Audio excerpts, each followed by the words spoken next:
नमस्कार विद्यार्थियों, कक्षा में आपका स्वागत है। आज हम स्टार्ट कर रहे हैं 16.3 कल से आगे। कल हमने 7 सवाल किए थे, आज देख रहे हैं सवाल नंबर 8। देखो सवाल नंबर 8 है, दो शंकुओं के आधार का व्यास समान है। आधार का व्यास क्या दिया हुआ है? समान। आधार का व्यास समान है, इसलिए क्या हो जाएगा? इसलिए हम क्या बोल सकते हैं, दोनों की त्रिज्याएं क्या होगी? बराबर। यानी R1 बराबर होगा R2। इनके बराबर कोई भी मान एक मान लेते हैं, क्या? R। क्या मान लिया? R। इन दोनों का मान लिया। अब देखो क्या दिया हुआ है, दोनों की तिरछी ऊंचाइयों का अनुपात। तो 5:4 दिया हुआ है, तो 5 बड़ी संख्या है, इसलिए हमने मान लिया बड़े शंकु का तिरछी ऊंचाई मान ली L1 और छोटे शंकु की मान ली L2। तो बड़े छोटे शंकु, या पहले ऐसे मान लो, बड़े शंकु की त्रिज्यक ऊंचाई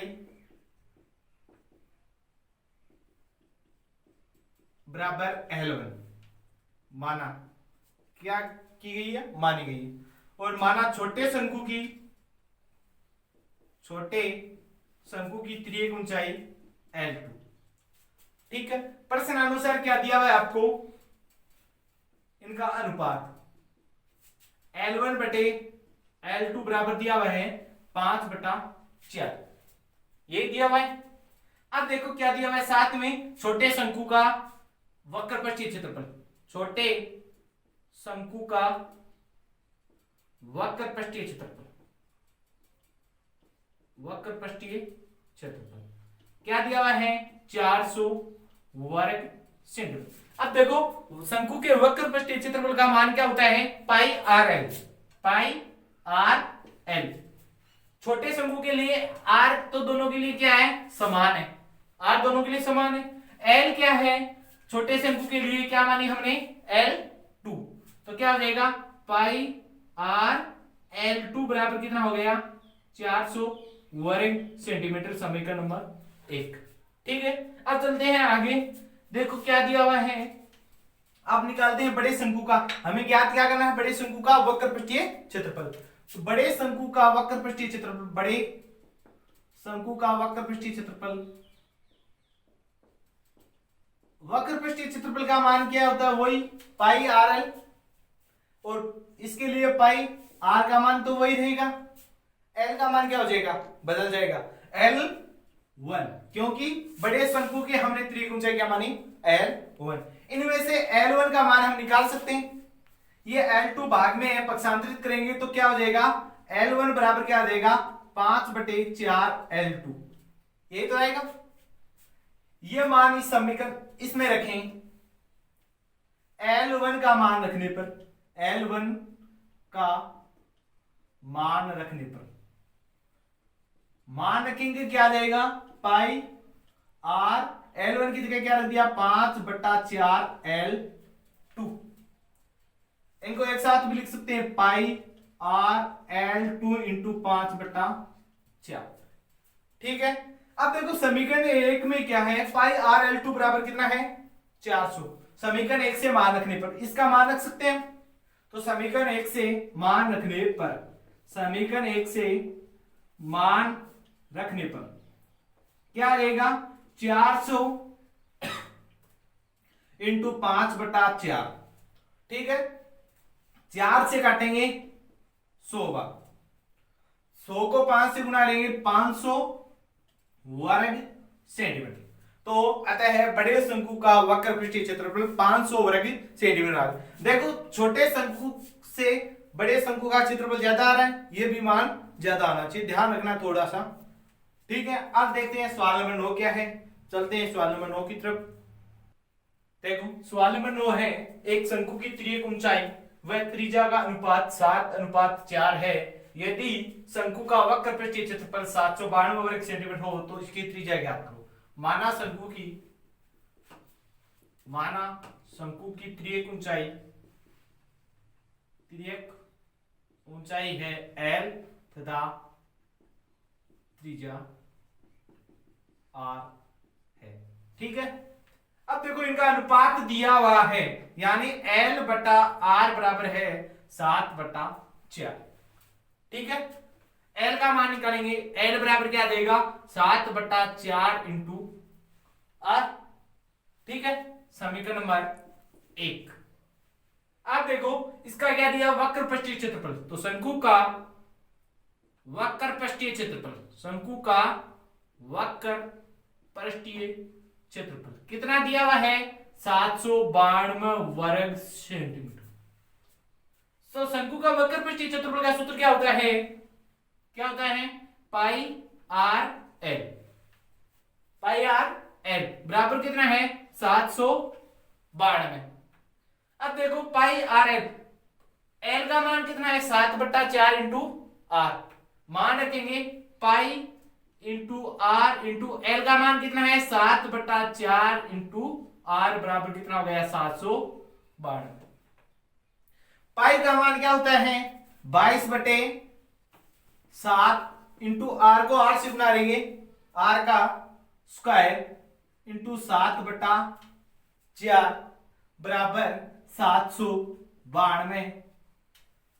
7 से 7 कट गया, 4 2 से कटेंगे 2 बार, ये कितनी बार जाएगा 11 बार। अब क्या देगा आर स्क्वायर बराबर क्या आ गया 11/2 बचा, इसके साथ क्या बच गया 11/2 बराबर 792। आर स्क्वायर बराबर क्या रह जाएगा 792/11 इंटू 2। पक्षांतरित करेंगे, जो गुणा में होगा वो भाग में चला जाएगा और जो भाग में होगा वो गुणा में चला जाएगा। अब 11 से इसे काटेंगे कितनी बार जाएगा 11 7 77 बचे कितने कितने बच गए 2 और 11 दूनी 22, 72 बार चला गया। आर स्क्वायर बराबर कितना आ गया 72 को 2 से गुणा करेंगे 144। आर बराबर कितना आ जाएगा √144 और आर बराबर 144 का वर्गमूल कितना होता है 12। कितना होता है 12। तो आर बराबर कितना आ गया 12 सेंटीमीटर। हमें किसका मानेगा, इसकी त्रिज्या ज्ञात करनी थी, तो आर बराबर कितना आ गया 12 सेंटीमीटर। अब देखते हैं सवाल नंबर 10 क्या है। देखते हैं सवाल नंबर 10 क्या है। 9 मीटर ऊंचे शंकु के आकार के टेंट के आधार की परिधि, ऊंचाई कितनी दी हुई है, हल करेंगे तो क्या देगा शंकु की ऊंचाई, शंकु की ऊंचाई यानी h का मान दिया हुआ, तिरछी ऊंचाई दी हुई तो l, तिर्यक ऊंचाई या तिरछी ऊंचाई नाम दिया होगा, सीधी ऊंचाई दिया हुआ है तो इसका मतलब h का मान दिया हुआ है कितना 9 मीटर। इसके आधार की परिधि, आधार की परिधि, आधार किस प्रकार का होता है शंकु का वर्ताकार, किस प्रकार का होता है वर्ताकार। और वर्त की परिधि का सूत्र क्या होता है हम सभी जानते हैं, क्या होता है 2 पाई r बराबर कितना है 44 मीटर। r बराबर क्या देगा 44 इंटू बट्टे में क्या देगा 2 पाई। पाई का मान क्या होता है 22/7, 22 भाग में आ जाएगा, 7 कहां चला जाएगा ऊपर, 22 को 44 2 बार 2 से 2, r बराबर कितना आ गया 7 मीटर। तो शंकु की त्रिज्या कितनी आ गई 7 मीटर और ऊंचाई कितनी दी हुई है 9 मीटर। तो शंकु का क्या निकालना है आपको, इसके अंदर वायु का आयतन यानी शंकु का आयतन ज्ञात करना है। शंकु के आयतन का सूत्र होता है शंकु का आयतन बराबर 1/3 पाई आर स्क्वायर एच, यही होता है 1/3 पाई का मान 22/7, आर का मान 7 इंटू 7 इंटू एच का मान 9। 7 से 7 कैंसिल हो जाएगा, 3 से 3 बार क्या आएगा 22 इंटू 7 इंटू 3, गुणा करेंगे 22 इंटू 7 21, 21 से गुणा करेंगे 21 दूनी 42, आसर पाई 4 और 42 और 4 कितने हो गए 46, 462 घन मीटर, क्योंकि आयतन निकाल लें तो घन मीटर है और क्षेत्रफल निकाल लेते तो वर्ग मीटर। ठीक है, आप देखते हैं सवाल नंबर 11। अगर आपने इस क्लास को लाइक नहीं किया तो लाइक करें, चैनल को सब्सक्राइब करें और अपने मित्रों को भी शेयर करें, जिससे हम आगे क्लास और बेहतर तरीके से आपको दे सकें। जो त्रुटि लगे वो कमेंट करके हमें बताएं, जिससे हम आगे और कुछ सुधार करने का प्रयास करें। देखिए सवाल नंबर 11 क्या है, देखो क्या दिया हुआ है सवाल नंबर 11। एक शंकु के आकार के बर्तन की त्रिज्या 10 सेंटीमीटर और उसकी ऊंचाई 18 सेंटीमीटर, यानी शंकु की त्रिज्या दी हुई है 10 सेंटीमीटर और शंकु की ऊंचाई दी हुई है कितनी, 18 सेंटीमीटर। साथ में दिया हुआ है एक, ये पानी से पूरा भरा है, इसे 5 सेमी की त्रिज्या बेलनाकार बर्तन में उड़ेल दिया जाता है। यानी बेलनाकार बर्तन यानी बेलन की त्रिज्या कितनी है, बेलन की त्रिज्या है 5 सेंटीमीटर और ज्ञात करनी है कि बेलनाकार बर्तन में पानी से जो पानी भरा जाएगा उसकी ऊंचाई क्या होगी, उसकी तल से ऊंचाई क्या होगी, यानी बेलन की ऊंचाई ज्ञात करनी है। हमें किसकी ऊंचाई ज्ञात करनी है, बेलन की ऊंचाई। हमने मान ली बेलन की ऊंचाई है h, कैपिटल H। ये क्या ज्ञात करना है। अब देखो पानी भरा हुआ है, इसका मतलब दोनों का आयतन क्या होगा, एक समान होगा। जितना पानी शंकु के अंदर शंकुकार बर्तन में भरा हुआ था उतना का उतना ही पानी किस में भर दिया जाता है, बेलनाकार बर्तन में भर दिया जाता है। यानी बेलनाकार बर्तन का आयतन बराबर होगा शंकुआकार बर्तन का आयतन, यही तो होगा। यानी बेलन का आयतन प्रश्नानुसार तो ये बात होगी, क्योंकि पूरा का पूरा उसमें उड़ेल दिया जाता है। तो बेलन का आयतन बराबर होगा शंकु का आयतन।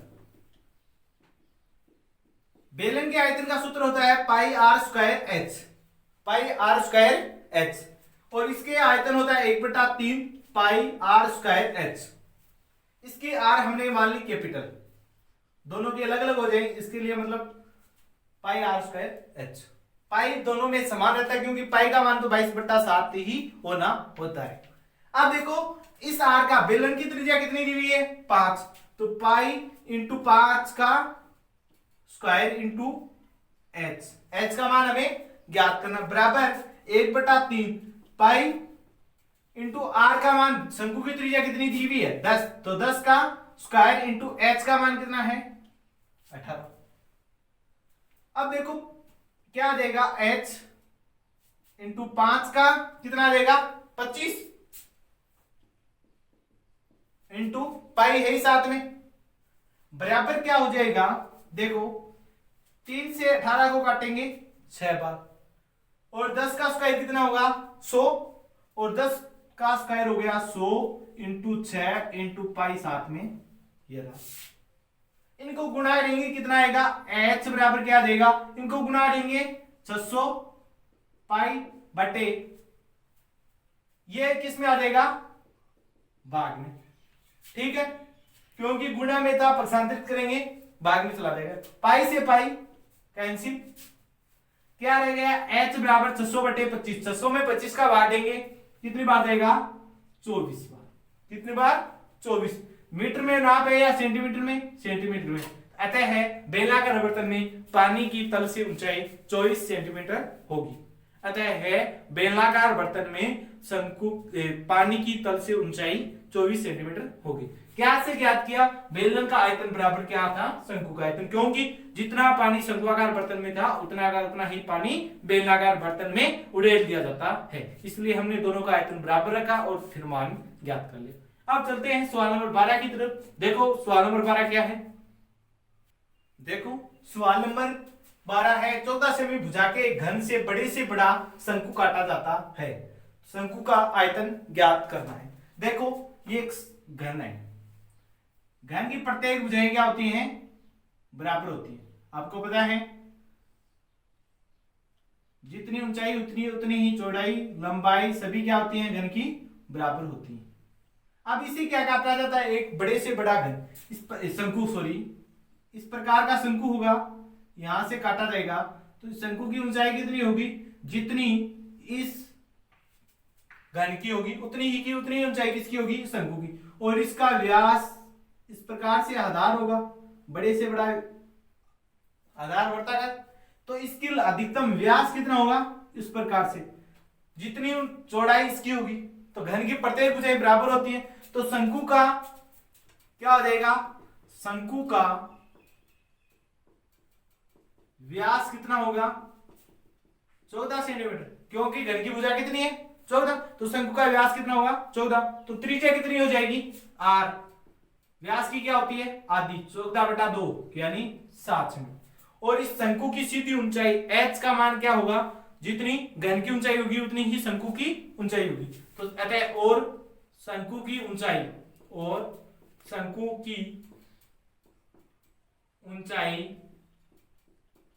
h बराबर होगा 14 सेंटीमीटर। निकाल सकते हैं। अब देखो क्या निकालना है इसका शंकु का आयतन। तो शंकु का आयतन क्या होता है? शंकु का आयतन बराबर 1/3 pi r square h. 1/3 pi का मान 22/7 इंटू आर का मान 7 इंटू 7 इंटू एच का मान 14। 7 से 7 कैंसिल, 22 इंटू 7 इंटू 14/3। अब इनको क्या करना है आपको? गुणा। 22 7 और 14 को गुणा करेंगे तो 2156/3। अब 3 का बाहर दे लेंगे तो कितना आ जाएगा? 718.66 और सेंटीमीटर में माप है तो वर्ग घन सेंटीमीटर। आयतन निकालें तो घन सेंटीमीटर। यहां तक भी निकाल सकते हो और यहां तक भी निकाल सकते हो। कर सकते हो। क्या करना था इसमें? केवल घन की भुजा दी हुई थी तो अधिकतम जितनी शंकु की ऊंचाई कितनी होगी जितनी घन की ऊंचाई है, और शंकु का व्यास आधार कितना काटा जाएगा जितना उस घन का क्या है? आधार है। आधार मतलब लंबाई और चौड़ाई उसकी कितनी है? 14 है, तो उसका व्यास भी कितना होगा? 14। तो त्रिज्या कितनी आ जाएगी? 7। और एच और आर का मान हमें चाहिए, शंकु का आयतन निकाल सकते हैं। देखो सवाल नंबर 13 क्या है?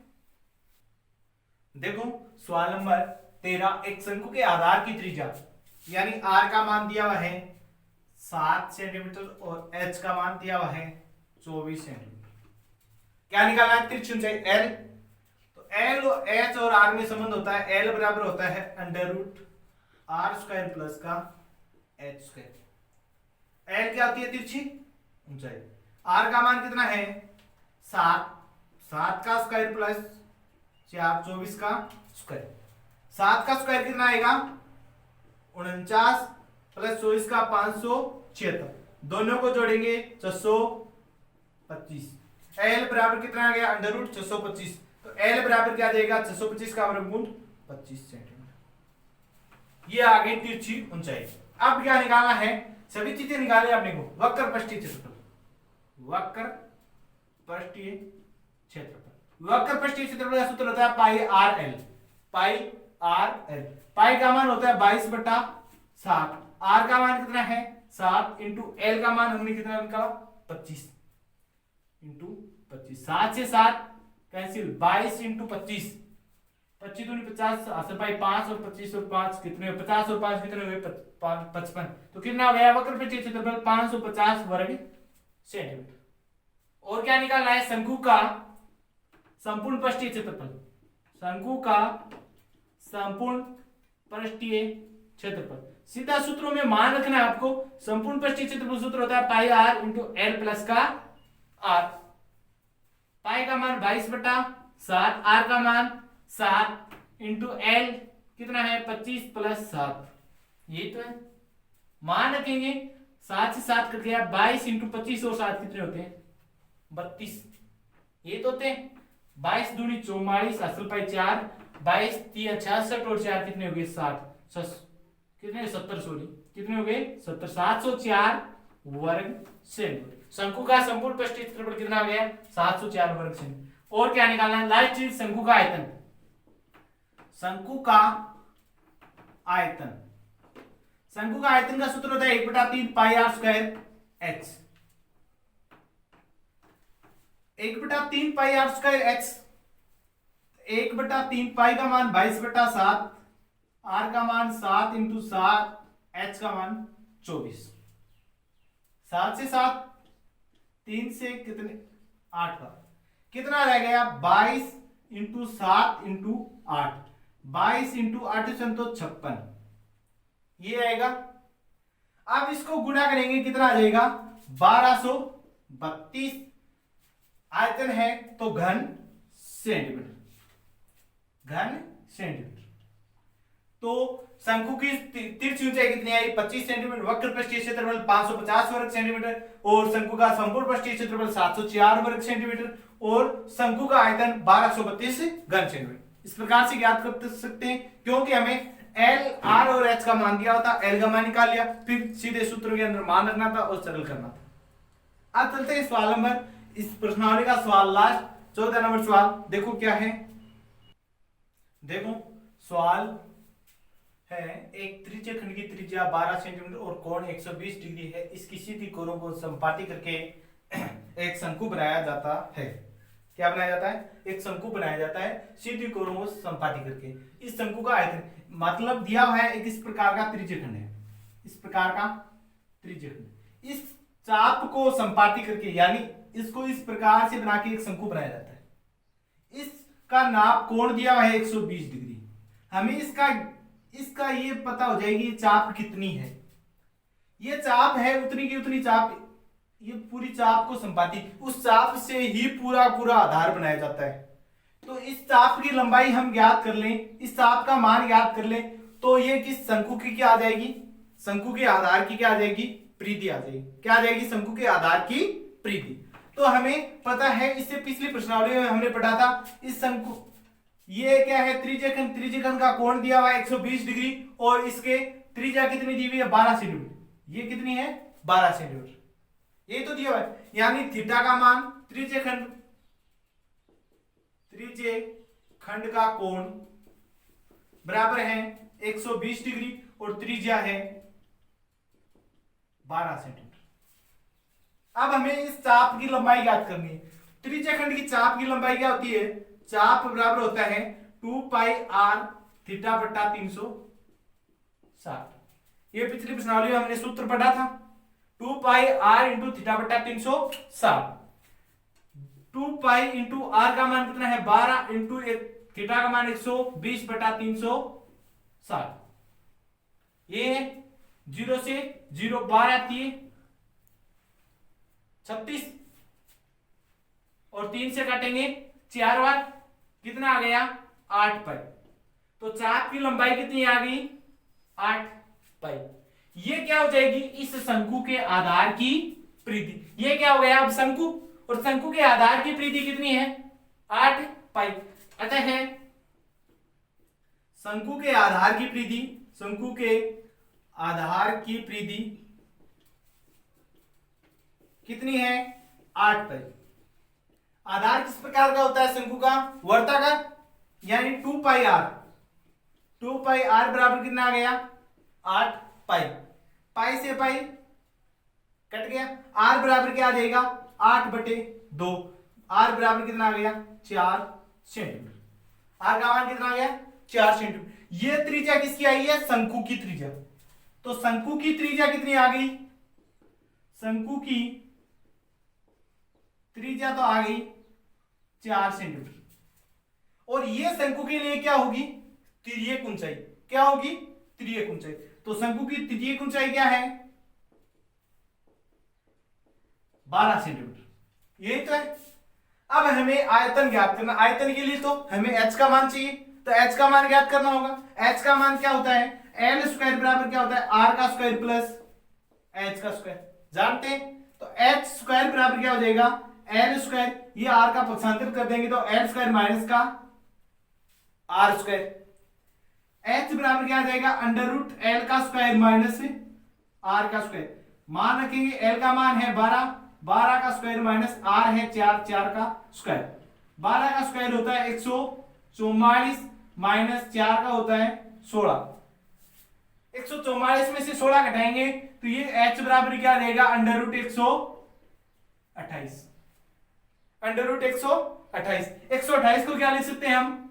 64 इंटू 2। 64 इंटू 2 लिख सकते हैं। 64 का वर्गमूल क्या होता है? 8। तो क्या आ जाएगा? h बराबर कितना आ गया? 8 अंडर रूट 2 सेंटीमीटर। h का मान कितना आ गया? 8 अंडर रूट 2 सेंटीमीटर। अब देखो हमें क्या निकालना है? आयतन। तो शंकु के आयतन का सूत्र होता है pi r, 1/3 pi r square h. तो शंकु का आयतन, शंकु का आयतन 1/3 पाई आर स्क्वायर एच।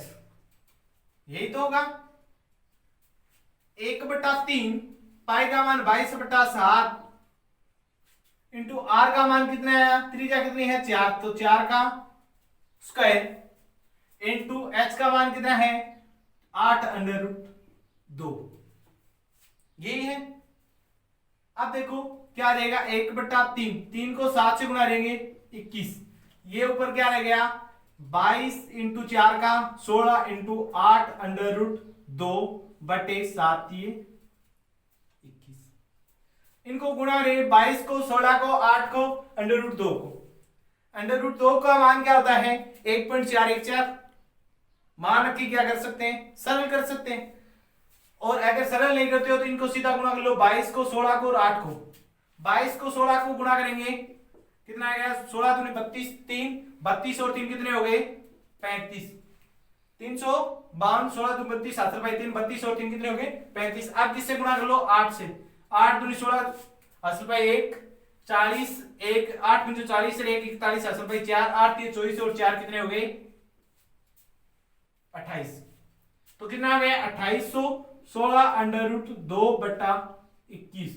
और घन में क्या निकाले आयतन, तो घन सेंटीमीटर, क्या आ जाएगा घन सेंटीमीटर। आगे आपको उत्तरमाला में इसका √2 का मान लिख के और इसका भाग देके भी लिखा हुआ मिल सकता है। अगर आप इसे पॉइंटों में सरल करोगे तो इसका मान आएगा 189.46 घन सेंटीमीटर, 189.46 घन सेंटीमीटर।